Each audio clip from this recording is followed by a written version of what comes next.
Hi friends, welcome to my channel. Kidnappers బాగీని kidnap చేసి కాషాయం వస్త్రాల్లో ఒక రూమ్లో బంధించి ఊపిరాడకుండా చేసేస్తూ ఉంటారు.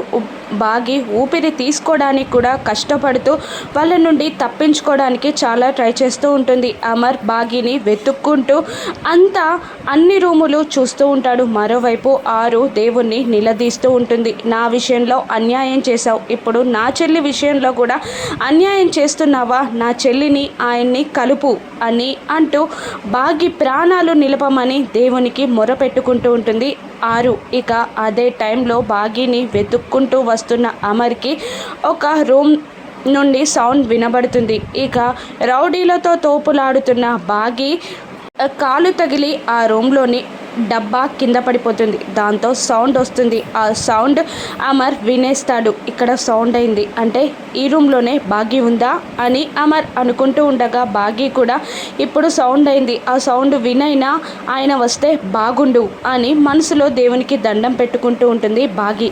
ఇక అమర్ కూడా ఆ రూమ్ని పరిశీలనగా చూస్తూ ఉంటాడు. ఇక సౌండ్ వచ్చిన రూమ్లోకి వెళ్ళి ఆ రౌడీలని చితకబాది అమర్ బాగీని ఎలా కాపాడతాడో రాను ఎపిసోడ్స్లో చూద్దాం. Thank you for watching.